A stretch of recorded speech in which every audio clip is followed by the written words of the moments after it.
Steeler Nation live game 2 of this 2023 season. I'm your guy, James Owen. This is my counterpart right here, Sanders Tisdale. We're going to be talking about last night's big victory, some injuries last night, especially for the Cleveland Browns. We're going to talk about the non-offensive play by the Pittsburgh Steelers. The defense is rising. Has it risen? We'll keep on going. We're going to talk about that next and your phone calls when we come back here at Steeler Nation Live.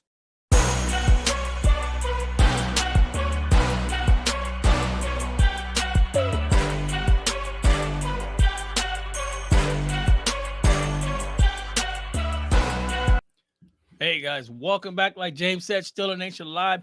A lot of stuff to talk about. Steelers Monday night, lights, excitement in Pittsburgh, and the Steelers almost threw the game away, James. Yeah, but I'd be remiss if we didn't start out this episode, this show, second show of the season, by giving our, thoughts and prayers to the Cleveland Browns. They had a big loss last night, only to losing their, division rivals, the Pittsburgh Steelers. But Nick Chubb, the up-and-coming running back, MVP. I mean, this kid is all over the place. And to have an injury that he sustained last night, season-ending injury, we don't know. By looking at those pictures, Sanders, it looks possibly could be a career-ending injury. I mean, your legs are made for running, jumping, hopping, skipping, walking. They're not made for breaking, especially like at the kneecap portion. And it was so gruesome that they didn't play it on TV, but they had a picture somewhere. You're going to find anywhere in this dark web, video, pictures, anything like that. And, and can we talk about how classy the Pittsburgh Steelers fans are? And, I say about this, I tell everybody all the time. And you go to Pittsburgh, whether you're a Steeler fan or not, if you're not a fan of Pittsburgh Steelers and you go to watch your team play, rest assured, you're not going into Buffalo where they'll tear you apart. You know what I mean? It's just there's a point where you're very passionate about your team and you want your team to win, but some stadiums and some fans go too far. But last night, both teams huddled around Nick Chubb. I know if you watch the game, if you don't watch the game, you can watch it on SportsCenter, that other sports show, and just the crowd clapping that he's okay. And, the crowd was chanting Chubb, Chubb, Chubb. And as he's, being carted off and, you think back at the history of the Pittsburgh Steelers and the Cleveland Browns rivalry.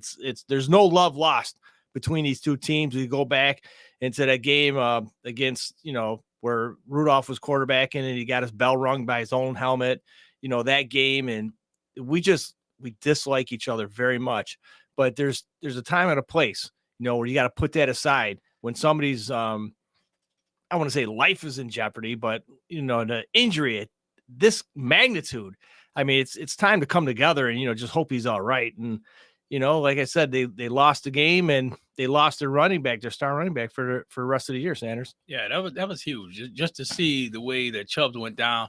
And I know a lot of you guys seen it out there on highlights of it because they didn't want to show it on TV because it was that bad, and I seen pictures of it and it was disgusting the fact that this guy, and like you said, much kudos to the Steelers fans out there, the way you guys, showed appreciation and love for this guy. And this guy is a competitor. And that shows how classy this organization is. That shows how classy the city of Pittsburgh is and having respect for a guy that was running. And not just that, a guy who he was actually killing us kind of, early in this game.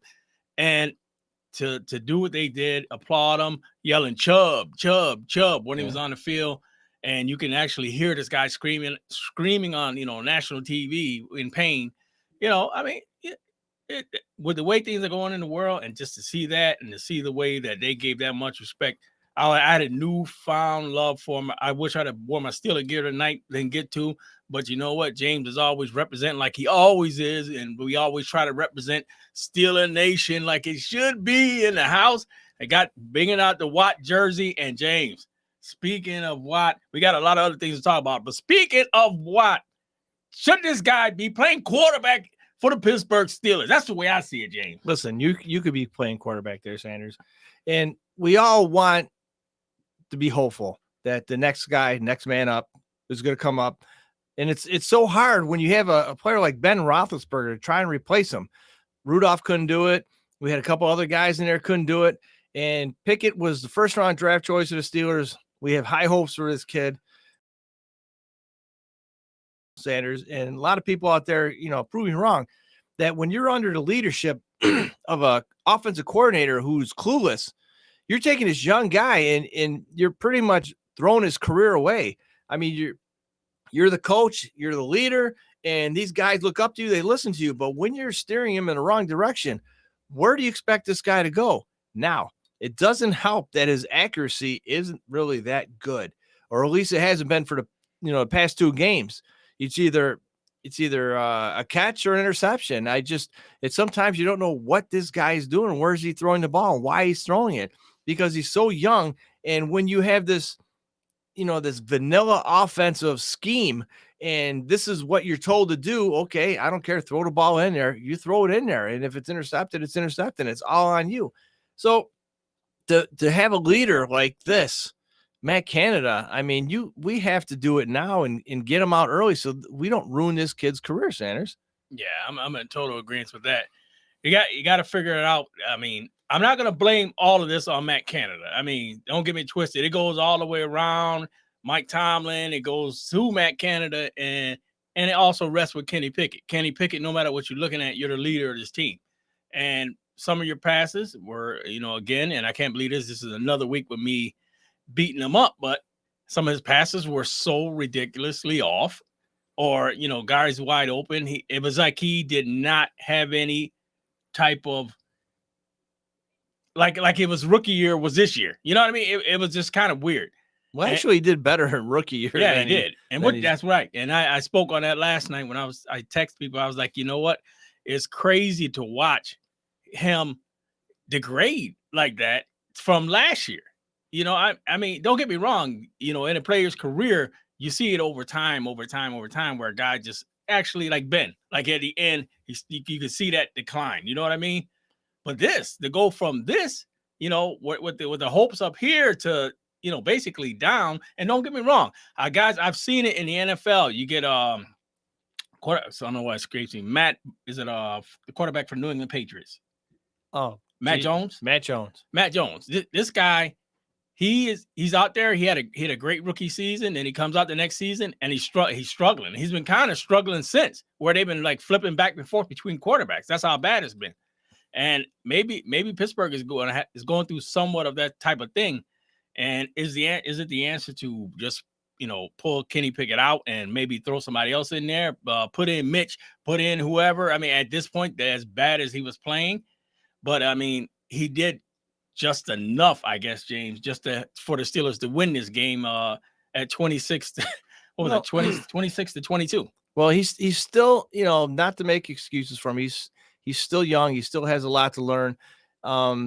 We don't know his work ethic. We know Ben Roethlisberger's work ethic. We don't know what's going on. Is he the first guy there and the last guy to leave? Is he the guy just putting in enough work? It's not looking like he's trying too hard to read defenses. And I think what the problem is, when you have Matt Canada who's controlling the thing, Ben Roethlisberger called his own plays. And we all know that. Obviously, the offensive coordinator is going to throw in some plays. And if Ben didn't think that it's going to work, he's going to change it up. Now, not having that opportunity to do that and not possibly reading the defenses correctly, and when you have a game plan that comes in there and you see a defense, or your coach tells you to do this play because this is how the defense is usually going to line up and how they're going to react, and then they don't do that, what is he going to do in the pocket? Now, it's frustrating. It's, he doesn't know what to do, or does he know what to do when he's really that bad? 2 games, we're not really going to know. But like I said earlier, the direction the Pittsburgh Steelers offense right now is going south. It's not going north, and it's not going in the right direction. Maybe I saw one jet sweep last night. I'm not sure, but we talked about the soft line and getting to the play where, if you remember, folks at home, when we went for the 2-point conversion, okay, and any third grader can look at the offense that Pittsburgh Steelers had lined up and knew exactly what was going to happen. 2 tight ends, extra offensive linemen, lone setback in the backfield. Where is this guy possibly going? He's going up the middle. He's not going to pitch it out. He's not going to, and everybody crowded that line, and they knew that Najee was going to go over the top. And look what happened. It's so predictable. It's embarrassing. And every week, there's a lot of people online who say, oh, you're really not a Steeler fan. You're trash talking to Steelers. And I've heard that too. And it's just, come on, let's use common sense about trash talking. Now, we're not coming in here on our show, Steeler Nation Live, one of the best Steeler shows, radio talk shows you're going to listen to east of the Mississippi. We're here stating facts. And if you don't know you have a problem or what the problem may be, there's no chance you're going to fix it. We're just accentuating what is going on. Is it good to hear? No. Is it something you want to hear? Absolutely not, because nobody in this right mind in this world wants to hear bad things talked about them, especially when they're true. Nobody. I don't care if you say it, you're a liar. Okay. So what we're trying to get it out there, like maybe somebody will listen and say, hey, what are these guys talking about? Maybe they're onto something. We have to go in another direction. And right now, early as possible, to get a new offensive coordinator in there and just trying. And I'm not going in there vanilla plays just to get by the season. I'm talking about getting it done. Okay. You play to win. You play to win. Say it, brother. Right? Yes, it. That's so, but when you come in with that mentality, let's try this and hope it works. It'll work a couple times. Right. But down the line, it's not going to work. Folks, we see you out there, right? Call us, 585-210-3917. Hit us on the message board. Call us in. Yeah, guys, I want to go through some of the message board stuff now. Actually, we had John McGrogan. He wrote, I'm so tired of mediocre football we've had for so many years. I'm tired of the coaches. We've had young offense that needs encouragement and training after every series. We need an assistant offensive coordinator down on the field. The offense doesn't need new plays. They need them used better. How can you not be taking advantage of the tight ends? That's a good point.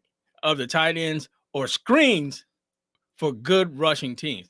That is a true statement there, John. And like I said, I know Johnny's great guy, and that's a great comment there, because like he said, that opens it up. If you start using those tight ends, the linebackers have to drop. Right. Now, here's the thing about that. We talked about utilizing the tight ends. We talked about play action. Now, play action works if you have some kind of running game. You cannot try to run a play action if there's no running game, because you're not drawing attention to anybody. Nobody's going to believe it, because if you're not running the ball, play action is nothing. And you give yourself an extra second or two in the pocket to throw the ball. Another thing, what Pickett's got to learn how to throw the ball away, not take the sack. And he's iffy at best. Watching the game last night, he did it a couple times. One time where I thought that he was trying to throw it away. I think it was the beginning of the second half, and I think it was the first play of the second half. I think it should have been intercepted by Cleveland. It was right there in the guy's hands. Yeah. We thought that he was trying to throw it away, to avoid a sack, and he didn't throw out of bounds. Yeah, that what I'm saying is some stuff that Kenny Pickett's got to wake up onto as well, and it kind of gets me. And a lot of people out there, Cam Thomas, he says Matt Canada has to go. Matt Canada has to go. That's one of the questions, Cam. I'm glad you said that, because that's one of the questions we're going to ask on the board. Is we want to know from you guys, is it that time? Is it that time for us to, basically give Matt Canada, here we go. Give him the he of ho. That's the question we're going to ask. Is it finally that time to give Matt Canada the plane tickets out of Pittsburgh? I don't know, plane tickets, bus tickets, train tickets, Uber, whatever you need to get him out of town. You know what? He's probably one of the nicest guys in the world. You know what I'm saying? Nice to win championship. Nothing personal. Nothing personal. However, but when you're trying to put the meat and potatoes on the table and you're sitting there with an empty plate and you could just wish food on that plate all you want, not going to get there unless you do it. So you have to get rid of him now. You can't go mid-season, okay? Because by then, now you're establishing some kind of muscle memory, some kind of this is style of play that you're going to play for the rest of the season. You got to get it out of your system now. He's got to go, and it's not trash talk. It's not a knee-jerk reaction. This is the style of play of the offense. We talked about the statistics last show. If you missed it,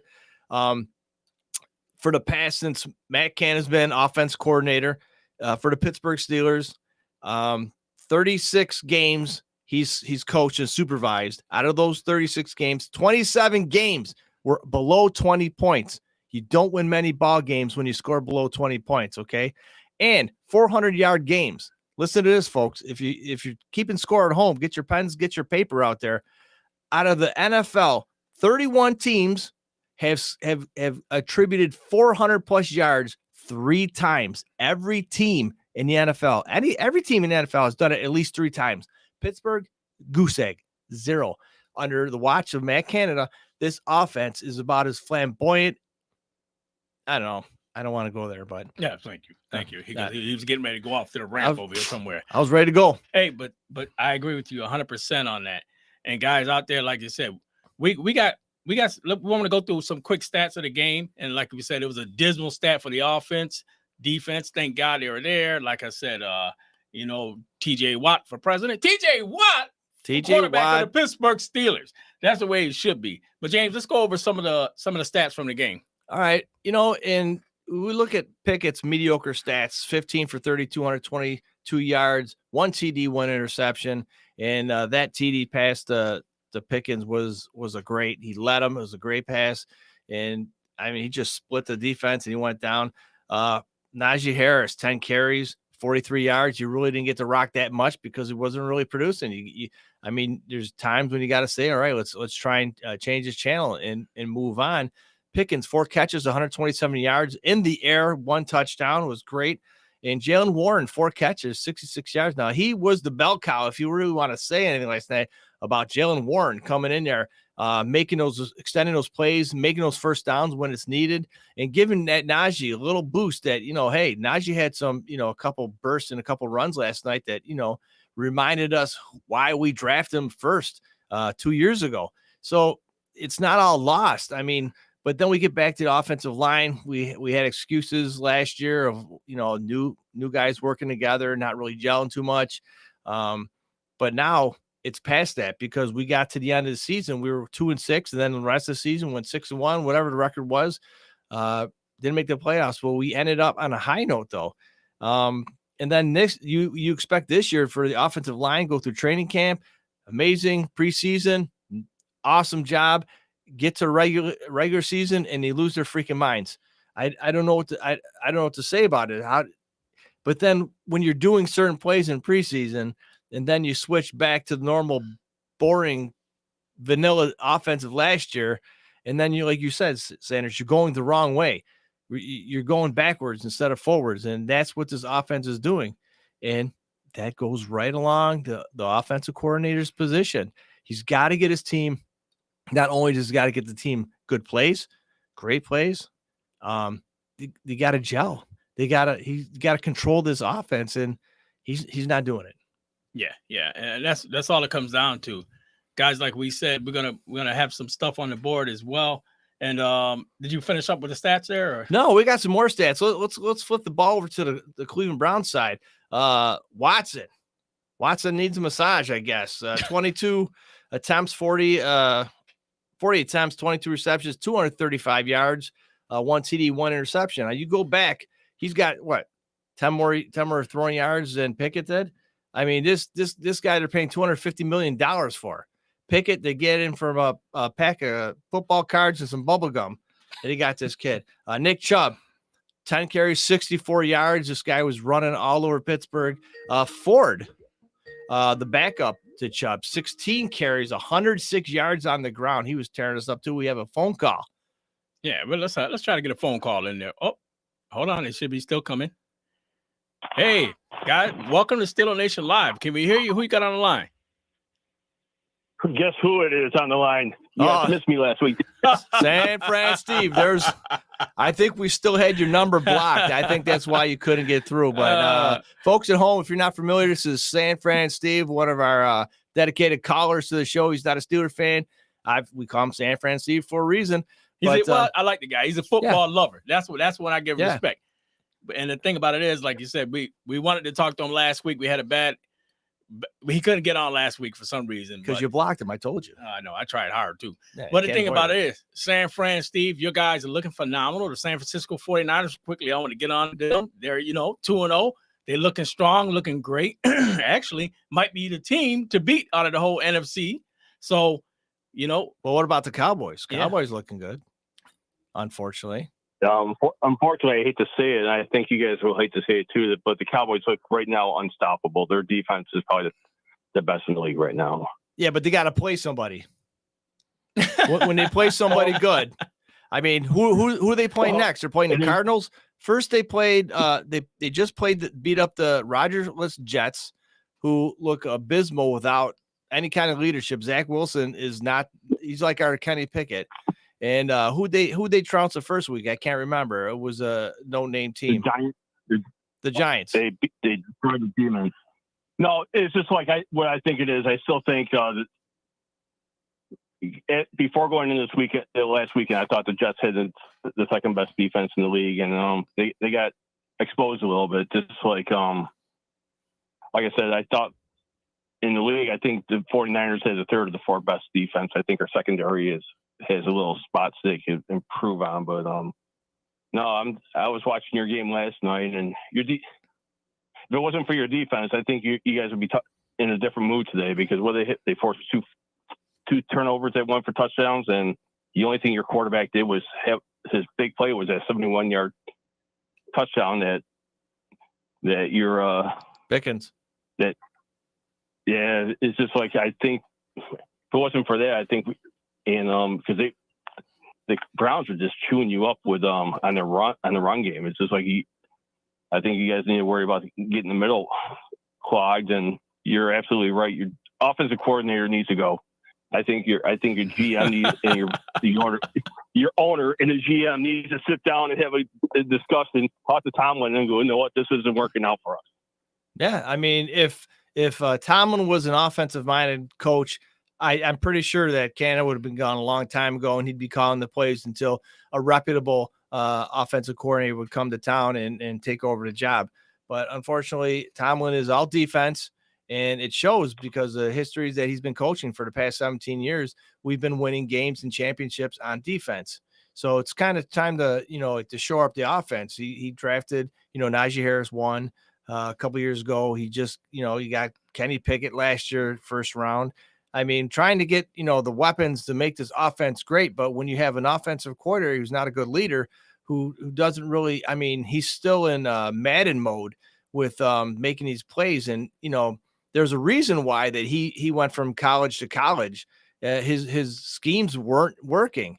And University of Maryland, I think, was his last stand. And they couldn't deal with, his ineffectiveness. And so he left there. So let's go to the NFL and really show how ineffective I am. Well, I think I brought up to you guys last year. You guys are totally going away from what the Steelers have been known for: smash mouth football, which is just running the ball up the gut. You guys, I don't think your offensive line's that bad. It's just like, but you guys are going away from what you got, the tradition of the Steelers. I just think that if you guys went back to your ground game, they give this kid a little play action plays, or give this kid some confidence, because you're right. He's still a kid at the age of 22 or 23, and he has some big shoulders to fill. It's just like if you guys decide to even bring Ben to be a offensive coordinator and assistant, it's just like to help mentor this kid, because you're going to destroy his confidence going if you guys keep losing games like this. Because if he wasn't on target, he was throwing behind, or he was trying to put too much zip on the ball. And he made one great throw to the sideline with, it was right back shoulder, and it hit the guy right in the hands. But everything else, he's trying to force the ball in too much. Reminds me of the Buffalo Bills quarterback who's trying to force too many things in right now. And it's just like, you got to take a step back and go through the offense that suits your quarterbacks. You just signed your quarterback for the future. Now start doing the playbook for him. Yeah. So what the issue is, and when at the era of Randy Fichtner, when they tried to switch everything over from pass first and then run, throw the ball to set up the run, which was ridiculous kind of theory. And then you get Matt Cannon in here. He takes over and he takes what Randy Fichtner screwed up and he makes it even worse. And so now you not only become predictable, you become, reliant on throwing the football. And when the Steelers have the ball and they come out, that's what defenses are setting for. They're not expecting the run, so they're expecting to play. So they're sitting back, waiting for those 4-yard curls, that jet stupid sweep, and, not utilizing the tight ends. And we say this every show, every year. I've been doing this, Sanders, that once you get the tight ends involved, doesn't matter who it is. It's Heath Miller, it's Freiermuth, it's this new kid, Darnell Washington. I mean, it's Zach Gentry. You could name all the tight ends the Pittsburgh Steelers had and still have and not utilize them. And then a perfect example, if you want to run this jet sweep, if you can picture in your mind, everybody's going motion left and you don't hand the ball off and you have your tight end on the right side curl off the line, you throw it to him, you're going to get 6 to 10 yards right off that play right there. But Right. No, and getting these tight ends involved, let's do a 2 tight end, extra lineman. We'll get a fullback and the tailback back there and just start running the ball down people's throats. And then if, you might not get, all the yardage and the big hula plays right off the bat, but you're setting a precedent. You're tiring the defensive line. You're establishing the ground game, controlling the clock. You control the clock, you keep their offense off the field, and you have a better chance of winning the ball game. That's not happening here when you have 5 3-and-outs right in a row. You can't win ball games like that.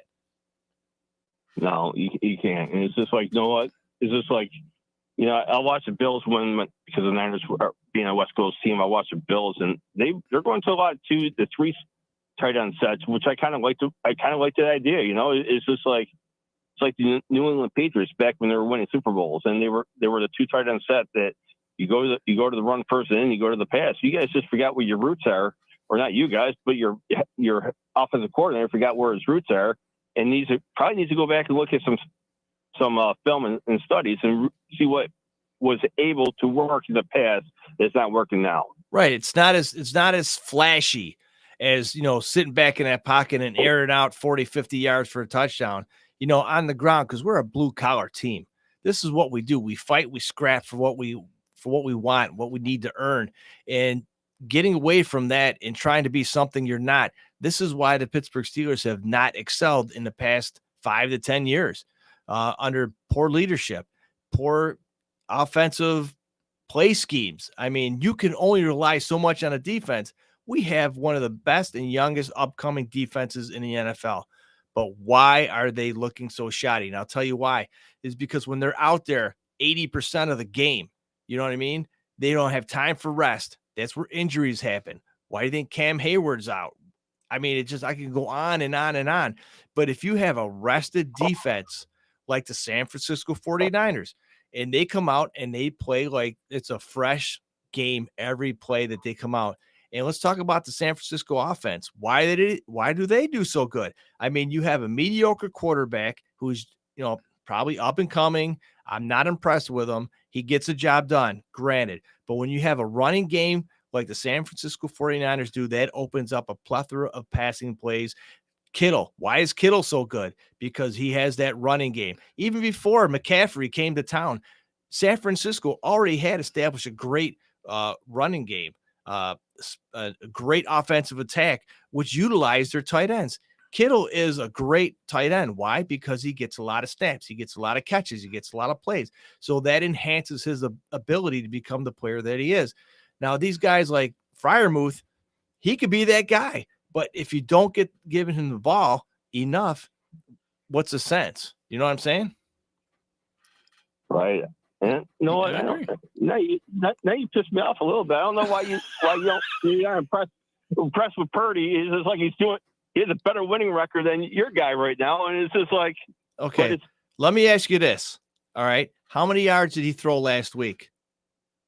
He only had to throw 238 or something like that. All right. We had Pickett last night. He threw 222 yards. He was 15 for 30. Yeah, but that's a difference too. Purdy is more well balanced. He's an IQ. He's got a football IQ. No, he's well balanced. That team runs well balanced. They got a great run game, so he doesn't need to put up those yards, and those yards are going to come in small. Well, if you're playing Pittsburgh every week, of course it's going to come easy because you got guys running around wide open in the secondary. No. And your guy Pickett was lucky that one in the end of the second, near the end of the second half, or the second quarter. He's lucky that it didn't go for a pick six. Yeah, And he doesn't know how to look. He doesn't look. If it wasn't for the Cleveland Browns and the ugliest uniforms in the league, I think they took over. I think they took over number one with those white helmets, all white. They look like marshmallows. And number two is your Bumblebee outfit. That is the best. That is the best. I don't care what you say. You know what? Just because of that, for you, San Fran, I'm going to wear my Bumblebee jersey next week just for you. Oh boy, just for you, pal. Hey, Steve, let me ask you real quick, because we got some other stuff that's coming in. Give us a score for your game with San Francisco. I'm not sure who you guys play next week. We play Wednesday. We play Thursday night against the Giants. Oh boy, I think. Well, if what Giants team's going to show up the first 6 quarters of the year or the last 2? Now Barkley might be hurting. It's just like he's done. He's done for a couple weeks. He's at least 3 or 4 weeks. Who do they got? Yeah, I think you're going to see the 49ers continuing with their 30 to 35 yards or points a game, and they're going to probably shut down the Giants down to maybe 10 points. Ooh, that's possible. Reasonable. That's possible. Hey, like I said, Steve, love the way you call it. Love the energy you give, brother. And we all know you got a great football IQ. And like I said, this is the guy who's a San Francisco 49er lover, calling in the Steeler Nation, giving much support. Brother, we appreciate the time with you coming on with us. And make sure you call in next week, brother, because I want to hear more. I want to see if that happened. Hey, you guys ever mentioned about the draft party at James's house? Who called the first 2 picks of you guys? All right, that's why we blocked. That's why we blocked him. All right, James was like, "Yo, we ain't gonna go after him. We like this other guy." Good, no, you guys are getting him, and bam, what happened? It's your fault. Right. It's your fault. Then we blame San Fran Steve. He's the wet blanket. Well, he did it. If James starts getting too much out of control, you know you got to fill in anytime. Hey, my brother, make sure you keep your phone on. Call in next week, man. I'm looking for you, man. All right, take care. We'll talk to you guys soon. Oh, Jesus. Yeah, see, that's what it's all about. When you get love from other places, that's what it's all about. Because he's got a good football IQ, and I agree with him totally. And one thing I did want to read on the board with John wrote again, John McGrogan, he said teams. Hold on, we got a call there. I'm gonna get to that call in 1 second. But he said teams aren't afraid of Kenny throwing the balls, so they crowd the line of scrimmage and crush our runs. And I was talking with somebody earlier about that. The fact is that they're saying to a lot of teams, make Kenny Pickett beat us. Kenny Pickett beat us. So that's what they're doing. They're throwing the kitchen sink and plugging up all the holes going up into the line. Now, the problem is, like we said, you got to scheme that differently by doing screens, by using your tight ends, and they're not doing that. And they're just basically, having Kenny drop back, jacking the ball, and Kenny's getting destroyed back there, or he's trying to rush passes, or he's making bad decisions. So that's why I say again, it's that time to start buying those plane tickets for Matt Canada. So when you set up your offense, your quarterback, this defense is going to throw a lot of man coverage at you, but then they throw a cover 4 or cover 2, and they like to switch up on it because they know this kid is young. They know that the offensive coordinator is horrible. And so what they're going to do is they're disguise their defenses and go from man to cover 2 or cover 2 to cover 4 or vice versa. And that's really throwing them off. And that's why he's throwing these, where these passes going into triple coverage for interceptions. I mean, he's expecting a cover 2, and all of a sudden the safety comes over the top, and where'd this guy come from? But anyways. Yeah, I mean, 100% true. And one thing I actually want to talk about to keep going on, we got not too much time left in the show, but the fact is that James, you had a trip this weekend, which was kind of nice. You tell everybody about Pittsburgh over the weekend, had the kids, went and saw the Pirates and the Yankee at PNC Park. What a beautiful city, man. Look at that. Oh, we stopped at Primanti Brothers, and on the way home from Pittsburgh, we ran into none other than Jeff Reed. over at Primanti Brothers, signing autographs, taking pictures with the fans. Everybody loves this kid. I mean, Jeff Reed is the man. His family is amazing. I met his sister. She's amazing. Oh, look at that guy. Who's that? Oh, pretty handsome fellow. Oh, yeah, look at Jeff, that. Jeff is, yeah. No, shut up. Talk about the guy next to him. Oh, okay. The bartender. Yeah, but let me tell you something. A lot of these players, okay, they'll set up these gigs and they'll charge people for autographs. Let me tell you something. Jeff will go to Primanti Brothers. He'll go to his establishments in North Carolina. Look on the Wild Web for where Jeff Reed is going to be next. Usually he calls in and he lets us know what his game plan is. He's on his flight back to North Carolina. He went to the game last night, probably a little tired. So Jeff couldn't come on tonight, but next week, definitely going to be on the show and he's going to tell you where he's going to be. But when he goes to these places, let me tell you, folks, he autographs, he signs, he talks to people, he does. Handshakes. It's like he's running for a political office. I mean, this guy will sit down, he'll talk to you. He's not like, all right, next, come up and, sign something, throw there the fake smile with the pictures. Jeff is genuine. He loves people. He loves to be around people. He's just a great guy. I mean, he's an amazing person. Yeah. Not only like one of the best field goal kickers the Pittsburgh Steelers ever had in history, 2-time Super Bowl champion this guy is, but he's just one hell of a person, a very down-to-earth person. Oh, yeah. And the thing about it is, and Jeff is a regular on this show. So Jeff comes on and he gives us his game analyst because he's down in Pittsburgh. He talks with the guys. He talks with Tomlin. He talks with this. He talks with that. So he comes on and he gives us the insight of what he knows from what's going on, from what he's seen, not that he's on the outside, from what he's seen. And it's an interesting look. And the thing about it is, with us being Steeler fans and loving that info, he keeps coming. And like I said, the love he gives to us, we try to give it back to him every chance we get. But guys, the show is rolling tonight. Love all the comments for coming in. Love all the stuff that was on the boards. I love the phones. I love everything. But the thing that we want to ask is, we want to roll through it real quickly. I want to know, let's go through it because we try to grade things real quickly too. Sure. Steeler quarterback ratings versus the Cleveland Browns. Now, guys out there, give us on the board what your ratings are with the Steeler quarterback versus the Browns. I know a lot of people probably say, you know what, he should have sat home that year. He should have got a plane ticket, probably left town, the same as we were talking about Matt Canada.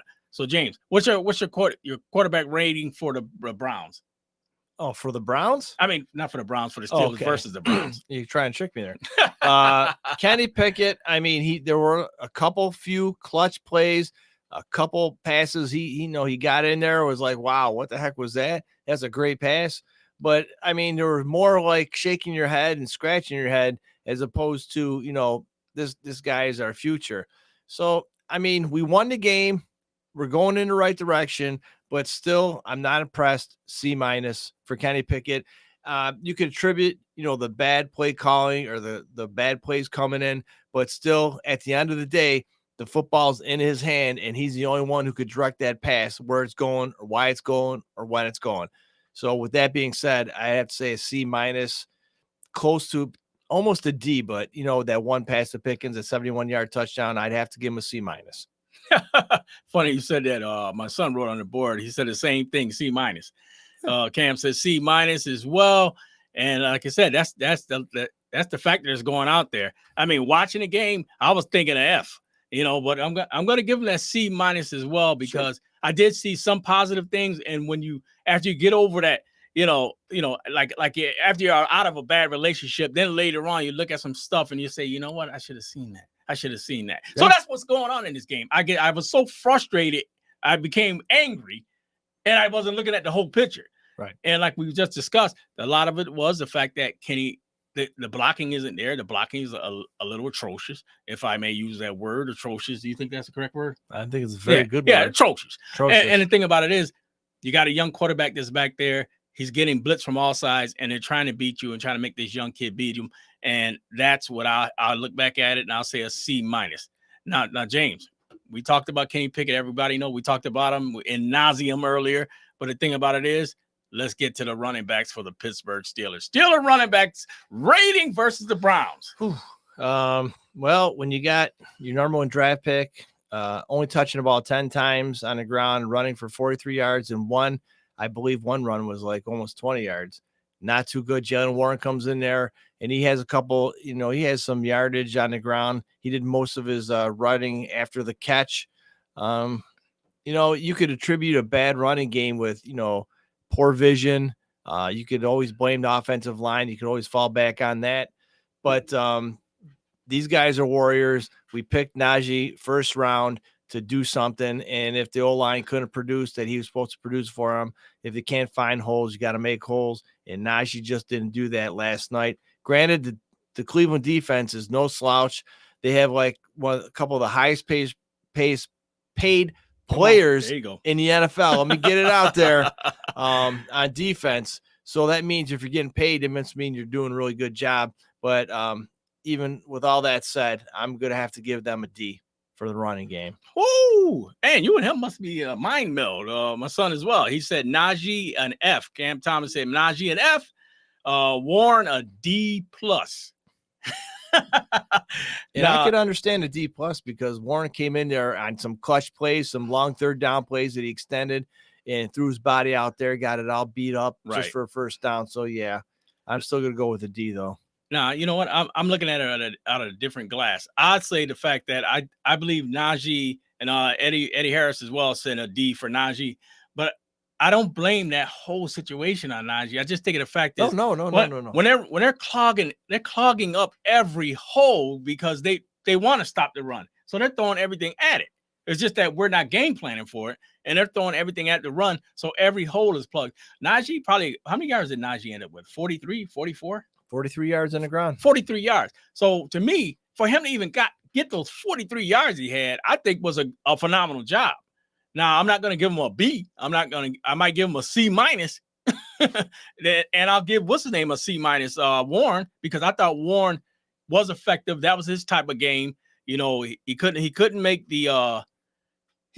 make yards running the ball. So Warren is proving himself to be a great receiving back. Right. Well, he opened up a couple holes early in the second half. It started to establish that ground game, and just like I don't want to go on another tangent, but but if something works, stick with it until it doesn't. And unfortunately, Matt Canada's philosophy on that, it's not around. But if you think about going back to last year with Najee Harris out of the backfield, he was utilized more, or if not more, but just as equal as a pass catching running back, and that opened it up. That's when the players were blitzing, they dump it off to him, and then he extend the plays on running like that. We haven't seen that. We've seen that with Jaylen Warren. Right. So where does predictability come in? Exactly. This is how we become so vanilla, so predictable, so transparent. So now when Warren's in the backfield, defenses adjust to him getting the pass out of the backfield because they know once he comes in, this is the type of offense Pittsburgh's going to do. I'm a Steelers fan. I watch all the games. I'm more at the TV and, analyzing plays and statistics other than just, hey, run the ball, let's score a touchdown, because that's what we do. We come out here, put on a show, produce it to you guys and let you eat it up, what we give out to you. But see, we analyze a little bit more than the average fan, I guess you could say. Not to downplay anybody out there. I don't want to, upset anybody saying that you're dumb, but that's what we do. We watch the game a little bit more in depth and we pick up these things. So that's why we say they're so predictable and transparent, because they are. What? Eddie Harris is offensive coordinator, no grade, which means it was too low for him to grade, which I agree with totally. Wow. And actually, let's jump up to Steeler. That's a good one. Steeler wideouts rating versus the Browns. Okay. So, like I said, I'll give them a C. And a lot of that, I think, and I don't want to say a C+. I'll say a C. The only reason I say that because the guys were going out for passes. And sometimes they're open, and he wasn't getting the ball there, or he was throwing the ball so badly that Pickens would have had more yards than he had. But the thing about it is, it all accumulated into everything else that happened that night with the heavy rush that was coming in through the line. The blocking was atrocious, and so I'm gonna give. I thought they didn't do bad, and I'll give Pickens a nice shot for him stepping up, especially with Deontay Johnson being out. So he proven that he can step up in big games if given a chance. I you know what? I feel generous right now. Believe it or not. I am going to say B-, between a B- and a C+. And why I say that is because they caught the balls that they had to catch when they had to catch them. When the ball was poorly thrown, they didn't catch it. And you can't really knock that on a receiver. So I'm going to try and, let's start getting a little positive here. And I'm going to say C+. I'll say C+. Yeah, funny you said that. A lot of people are saying that. Cam Thomas, B. Eddie Harris, first he said C+. He said they created space and different things like that, which is great to see. And you guys are right on the money tonight. Holy smoke. And that's 100% true. They created space and they did a lot of things like that. Guys, one person I think that needs to go to wide receiver school is Levi Wallace. Oh God, Levi. I Wallace. think that's a defensive back. Yeah. And you know what they say about corners and safeties or wide receivers who can't catch. And Levi Wallace put that to the test last night where he had a couple chances of interception, especially the one in the end zone where it just was like, how do you not catch that? And I was having flashbacks of Lima Swede. But it was just, yeah, okay, let's go to somebody else. Yeah, you better. Yeah. And we're going to move these quickly because we want to get through and we want to also give our love to Watt. TJ Watt, what he deserves too as well. Absolutely. This is the big one right here, guys. The O-line versus the Cleveland Browns. Oh my God. Oh, I can't believe I'm talking about this, but I'm gonna do it quickly. I'm gonna give the O-line what they deserve. Like he said, the score is too low for me to score. So I'm gonna say thank you for coming. Maybe that's what I should say, right? Thank you for showing up at least. Should we roll the credits? So I can't grade them because it's too low. I agree with Eddie Harris, what he said on the board. How about this? Do we have a grade for the special teams? They did good. They did well. They did fantastic. And I'll tell you what, Chris Boswell, 2 field goals he hit, 52 yards. And we're not talking, easy field goals. When you're playing the Cleveland Browns, you're playing, your division rivals. And you're getting up there. I know it's your job. You have one job to do is kick a field goal. But a lot of people don't understand when you're kicking field goals, and Jeff Reed can attest to this, that it's 90% mental. The other half is physical. So when you get up there to kick that field goal and 50 plus yard field, it's not an easy task. Not everybody's Justin Tucker who could kick them 70, 80 yard field goals with no problem. But special teams, Presley Harvin, fantastic. How many times did we nail the Cleveland Browns down inside the 10-yard line? Yeah. A whole bunch of times. Great move. He had a great game. He had a great game. That's the Percy Harvin. Or Percy Harvin. Sure, Percy Harvin. Percy Presley. That's the one that we want to see. And that's what they looked for when they drafted this guy. And he had a great night out there. And guys, like we said, I got to keep this thing rolling because we're getting close. Well, we remiss if we didn't mention Olszewski. Oh, special teams. I would have given them a B+, but with Olszewski going in there and those two those bumbling plays that he did, they have to knock it down to a solid B for the Pittsburgh Steelers on special teams. I just had to add it in there. And he got hurt. He got his bell rung. And I don't know if he's going to be in a Pittsburgh Steelers uniform next game, but you tried, whatever. So time to move on. Okay, Sanders. Yep. And let's go to the linebackers. And I'm going to, for time's sake, I'm going to keep these two together. The linebackers and the DBs. Linebackers and DBs. Let's see. Well, the DBs did more tackling than the defensive line. They're involved a lot. DBs leaving too much coverage, too much space between the receivers. Now, I know Amari Cooper is great. And the other receivers that the Cleveland Browns have. But I don't know who to blame, the secondary's coach or the lack of play, because you have to play a little closer and you got to stop giving all that yardage to these wide receivers, extending third downs for no reason. So, linebackers, inside linebacker core, fantastic job. I'll give them a B+. and I'll give our D-backs a C-. Yeah. I think the DBs could have done well. Levi Wallace, I'm like everybody else. I mean, I think he needs to go. I think he's the thorn in the side in the secondary, and that means that the Steelers might be looking at trying to start Joey Porter Jr., which might be a great addition to that secondary. Even though I do think he got away with a penalty near the end of the game, because I do believe It was uncatchable. It was uncatchable, but I do believe he's a little grabby hand. So, well, you want to talk about penalties? Let's talk about the quarterback for the Cleveland Browns, Deshaun Watson. Come on, how was the last time you've seen a quarterback with a 15-yard face mask penalty while you're throwing the football? Not once, but twice. And I'm gonna have to, fact check this out there, folks. But I could have swore the NFL rule, if you have two 15-yard personal foul penalties, the second one you're ejected from the game.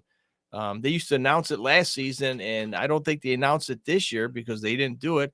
So anybody out there knows the rule right now? I mean, is it still in play? I mean, personal foul penalties in the same game used to be an ejection. So yeah. So he should have been ejected. I mean, he just didn't face mask these guys. I don't know. But yeah. But like I said, the guys, we had to sit there, we had to rank, and we want to get your feel out there. And it was much love on the board, guys grading teams, and you had some good grades out there. And I mean, phenomenal grades, and it kind of went right along in line with what we said as well. And also, tonight we want to give tribute to the legend, the myth, TJ Watt. Steelers all-time sack leader. Last night, he passed James Harrison for 81.5 sacks. This guy is a beast. We have yet to see him play a full season healthy. And I think the rate he's going right now, he's going to surpass 23, 24 sacks this year. And his first scoop and score as a Pittsburgh Steeler, his first NFL, fumble recovery for a touchdown. Now he's ran back interceptions, but this is the first scoop and score for TJ Watt. And folks out there, if you have this guy's address, phone number, whatever, call his brother, tell him to come down to Pittsburgh, play with your brother, man, and get him in there. One of the best defensive linemen in NFL history. And just imagine if the Watt brothers, just picture if the Bosa brothers played together, how elite that would be. But then take it up a notch higher with the Watt brothers playing side by side, wreaking havoc in that division. Come on, folks. It'd be something great to see, brother. Oh, absolutely. Great to see. And guys, also, Sunday night, 8 p.m. this Sunday, Pittsburgh gets another primetime game, which, after the way we played, I apologize to some of the people out there, but we're playing Sunday night at 8 p.m.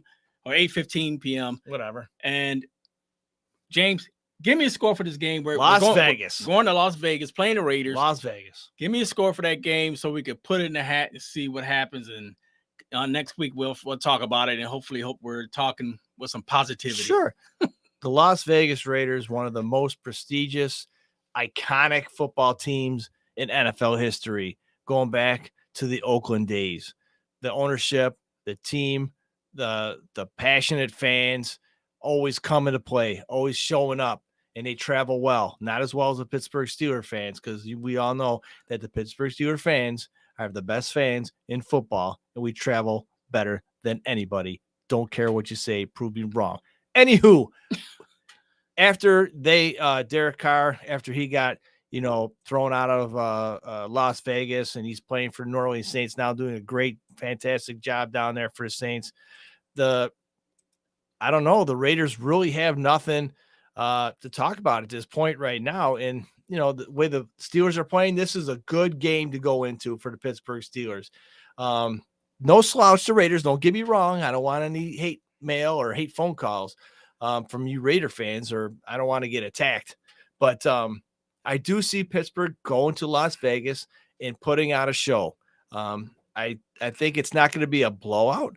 It's going to be the score is not going to depict how the Pittsburgh Steelers play Sunday night. 24-13, the Pittsburgh Steelers will win this game. And it's going to be a balanced attack, defense and offense. We're going to have some kind of running game, Okay. and we're going to establish it. And I really think it's 24 to, what did I say, 13? 24-13. 24-13. Steelers on top. Put that down right Put here. that down right there. 24-13. Yo. Okay, we'll see about that. We're getting stuff on the board. Eddie Harris says 19-10. I believe you said Raiders, right? I believe that's what you said. 19-10 Raiders. And I'm gonna go out there and I'm gonna say I think the Steelers will play better. You gotta look at that film. You got 2 games now to look at to try to correct stuff. Everybody's telling you. I mean, if that's the case, you need to start paying us. You need to start paying these guys that's on the board writing. Start opening up the offense. They're trying to force your quarterback to beat you. So you know what? Start throwing to your tight ends. Start doing screens. Everything that's going to force those linebackers not to be so aggressive because they don't want to be burned. It's simple. It's simple. Preach. You know it. You do that, and the Steelers will open it up. Let's hope. We'll see early on in the game if they haven't, if they didn't. But I agree. If they do that, I believe the Steelers can win. I don't know if it'll be as far as you are. Well, we did put up 26 points this game, which is a lot of points for the Pittsburgh Steelers as of the last couple of years. Right. So I'm looking at what you said 24-13. I'm looking at it. That sounds about right. I say 23 to 10. 23 to 10 because I believe their defense will try to find ways. They're going to get Joey Porter Jr. involved more into the defensive side of the ball. And if they do that and they can start to get rid of, maybe it's one more defensive back who I'm thinking about that needs to be sitting the pine a little bit more, maybe coming in on different situations, maybe dime packages or something like that. But I believe the Steelers can remedy this. And, we've only lost 1 game this season. 1 game. If we can fix it now, we can change it now. So that's what the Steelers need to do, James. So I can see a 23-13 type game for the Steelers. Guys, give us some numbers on the board, guys. Give us some numbers on the board for the Steelers versus the Raiders before we head out tonight. Like I said, this has been an electrifying night, you guys. We talked about TJ Watt out there as well, James, and a lot of other things out there that we want to talk about. And like we said, it's been a lot of guys right now, different outlets on the board. So let me see. Steve, 49ers Steve, better hope your defense will score a few points. Hey, it doesn't hurt, does it? Oh, man. You know what? Hey, Steve, as of late, you might be right, bro. Hey, defense wins championships, right? That's what they say. That's what they always say. So, guys, let's hope that we can come back next week with a win and Steeler Nation. Oh, sure. You guys out there always know people go through rough times. Some of the younger fans out there, we want to let you guys know that the Steelers will be back on top. 6 rings that we have right now. 6 rings, tied for the most in the NFL with the vaunted New England Patriots, which disgusts me even more. 6 rings. But if we can do it, brother, let's get that stairway to heaven for number 7. There you go, pal. That's what I'm saying. Yeah, little Led Zeppelin. Nice. You like that, Yeah. Hey, guys, like we said, another huge day here on Steeler Nation Live. We'd like to thank San Fran Steve for calling in. I've seen Kenny Thompson was trying to get the call, so we didn't get to him. Eddie Harris was on the mic doing his thing. Cam Thomas was out there putting on the board. We have Steve McGrogan that was out there putting on the board. A lot of other people out there, guys. If I didn't get to you, don't worry. Steeler Nation loves you, and we love you as well. So, again, from Sanders Tisdale, James Owen, we'll see you guys next week on Steeler Nation Live.